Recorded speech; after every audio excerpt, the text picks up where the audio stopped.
Kalau, berbicara soal tahapan ya Mas, kita kan nge-refer ke dulu ketika dirancang seperti apa sih. Kalau kalau dari, rancangan awal itu kan akan dibagi ke dalam 5 tahap ya. Kalau kalau saya boleh, sampaikan tahap pertama itu di 2022 sampai 2024 memang rencana pemerintah saat itu lebih ke infrastruktur dasar. Infrastruktur dasar itu apa, kayak Istana Kepresidenan tadi, kemudian, gedung DPR dan MPR, dan juga perumahan di area IKN yang tadi mungkin juga sudah disiapkan begitu.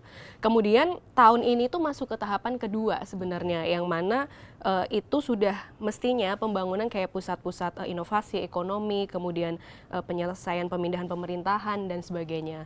Artinya mungkin juga sudah dilakukan ya, karena kalau berbicara soal inovasi ekonomi tadi, hotel itu kan juga bagian dari penyediaan itu juga ya.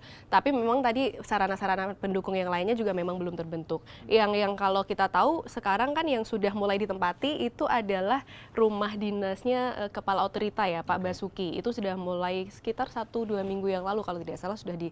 Tapi memang tahap-tahap pembangunan yang lain itu masih dalam proses ya, seperti kantor Wakil Presiden itu juga masih dalam tahap pembangunan, dan yang tadi Mas Andri juga sebutkan ternyata belum cukup layak untuk ditinggali ya. Nah, itu tahapan yang kedua. Tahapan yang kedua ini tuh berlangsung sampai 2029.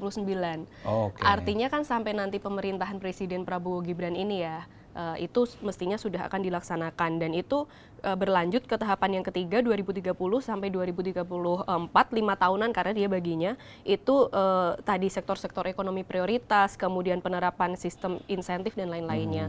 Kemudian tahap 4 itu tahap 4 dan 5 itu seperti pembangunan infrastruktur 3 kota seperti yang Kota Nusantara, Kota Samarinda, Balikpapan yang memang sekarang sudah ada, tetapi untuk mendukung IKN itu sendiri begitu. Ada satu tahapan lagi yang itu 2045 ke sana. Yang idealnya dalam bayangan pemerintah ketika menyusun waktu itu IKN sudah jadi, sehingga ini sudah menjadi kota global begitu kan. IKN ini sudah bisa difungsikan sebagai ibu kota itu gitu. Kalau tahapannya seperti itu.